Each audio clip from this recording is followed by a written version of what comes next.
किसी ने फिर इन नकली संतों के बारे में क्या बताया है।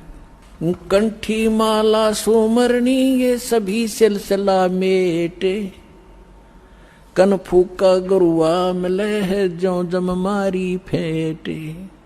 कंठी माला सुमरनी भाई पैरे से क्या हो, ऊपर डूंडा साध का और अंदर रखा खो।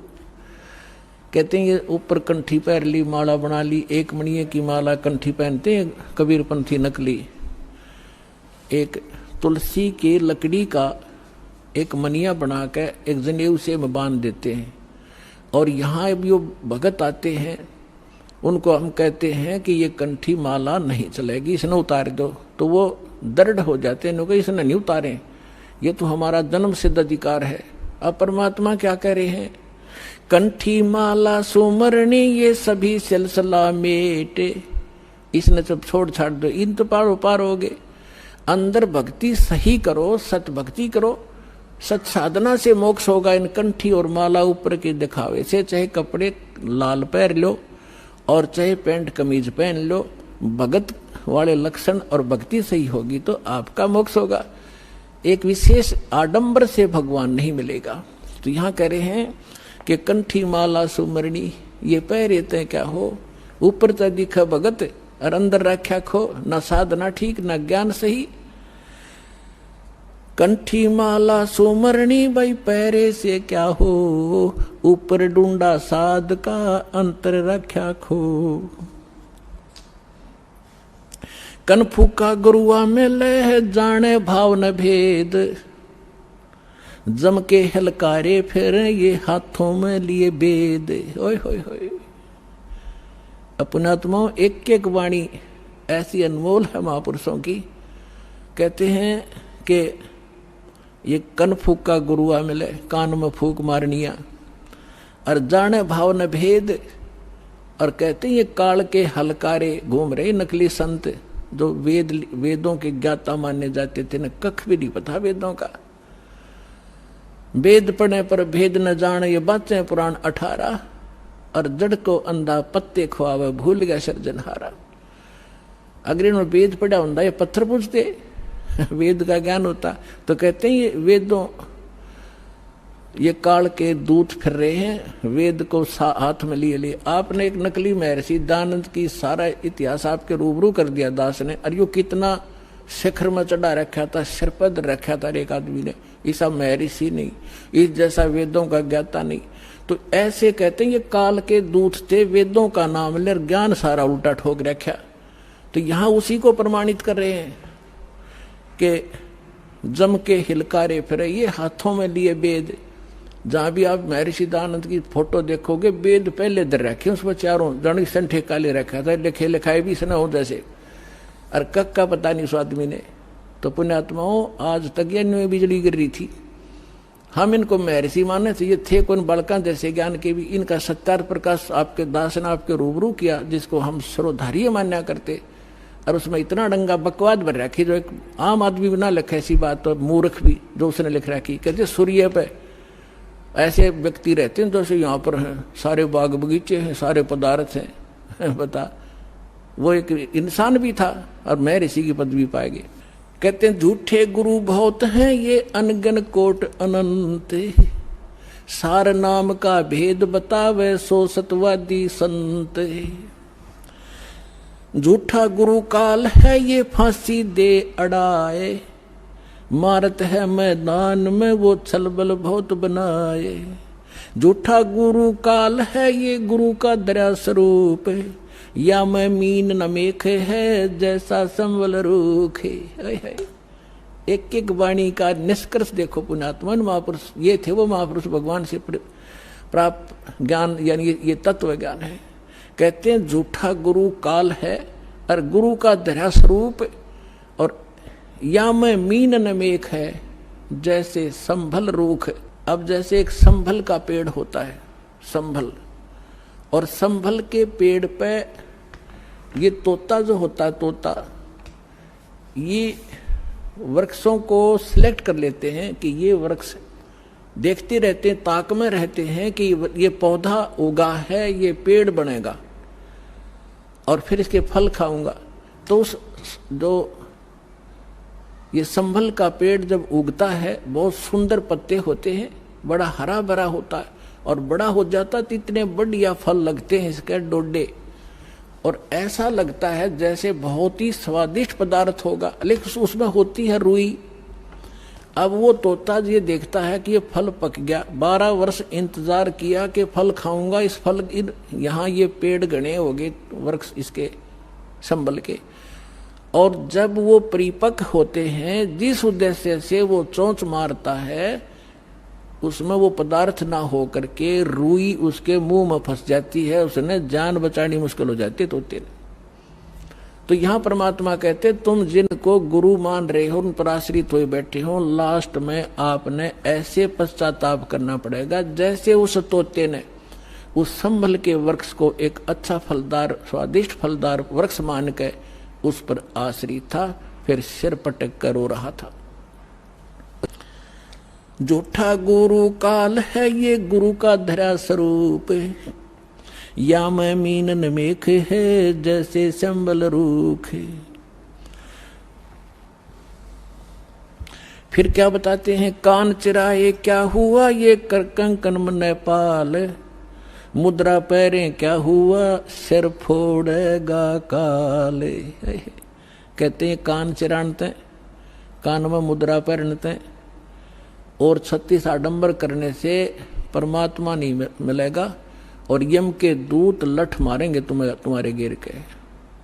कहते चुंडित मुंडित पकड़ लिए इनसे जम किंकर ना डरता। ये चुंडित कति जटा बड़ा बड़ा को बड़े बड़े राखों ऋषि दिखाई दे, और कति गोटम गोट करा रखा साधुपना दिखाने के लिए। कहते इन यम के दूत ना डरते इन बकवादों से, वो तो सत मंत्र जो सच्चा नाम जिसके पास होगा उससे भयभीत होते।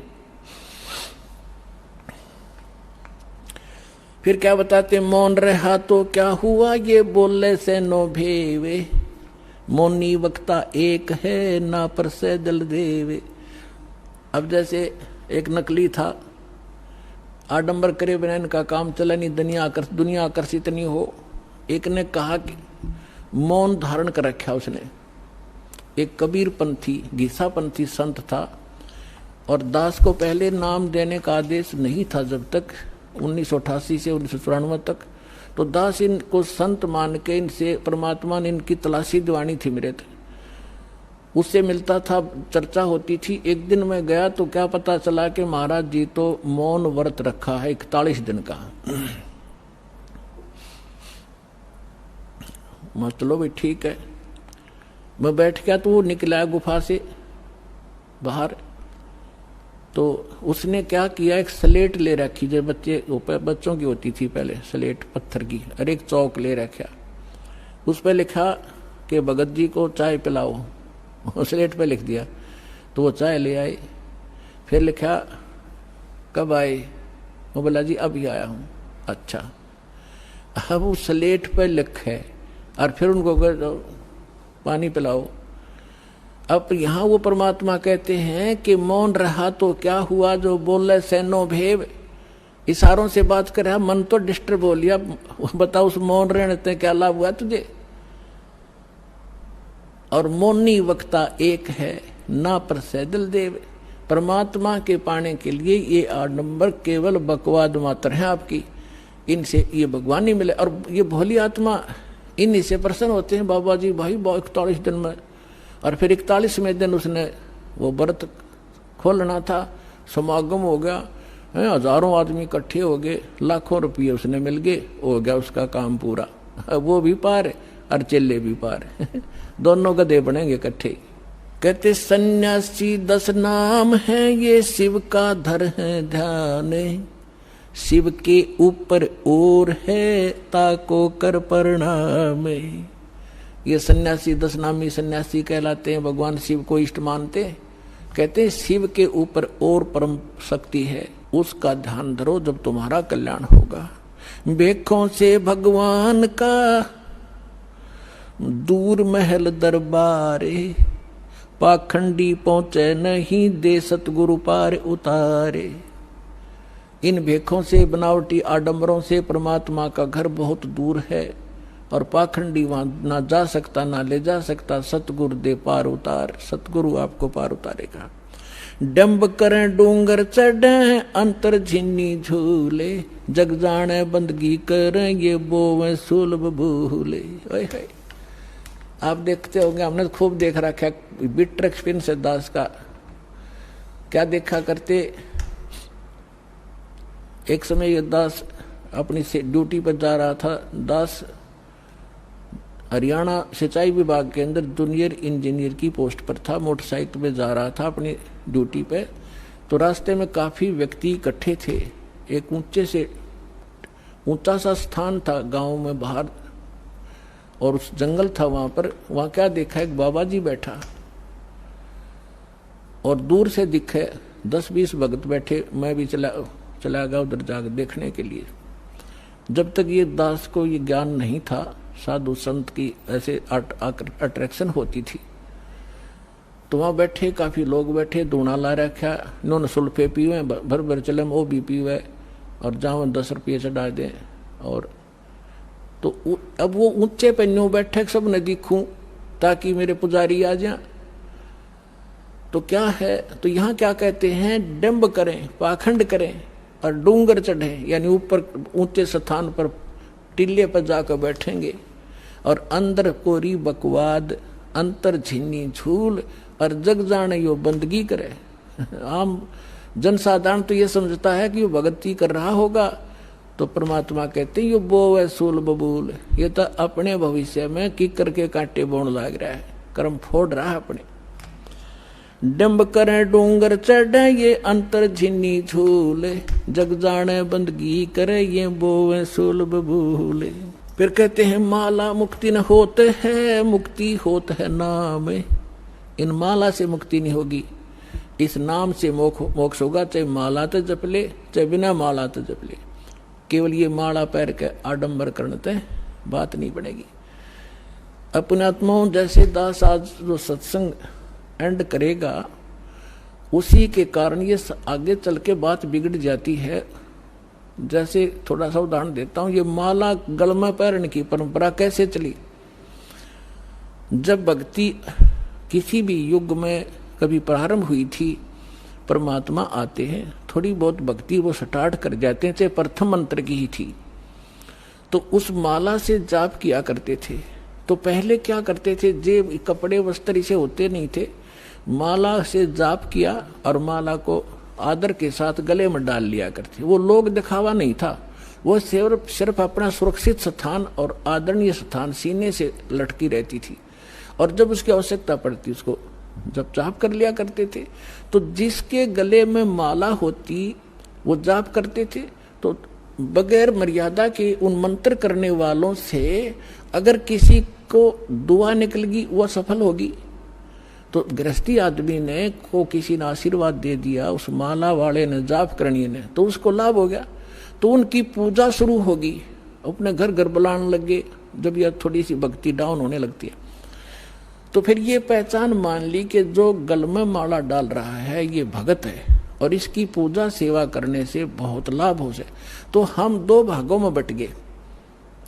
तो जो माला डालने दिखता उसको हम भगत और संत मान लेते, उसकी सेवा करते, चरण धोते और उससे थोड़ा बहुत लाभ उसको मिल जाता। अब कैसे, वो तो ऐसा था जैसे एक किसी ने अपने टायर में हवा भर रखी है और उसमें से लाकर दूसरी ट्यूबर दूसरे के टायर में डालता रहे, तो थोड़ी बहुत आ जाएगी, उसका भी काम ना चले पूरा और उसकी खत्म हो जाएगी।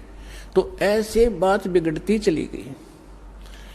तो ऐसे हम इन नकलियों को जो गल में माला डाला करते, प्रारंभ में तो ये भगत थे, फिर मर्यादाहीन होने से अपनी संग्रहित कमाई को यहीं डिस्ट्रॉय कर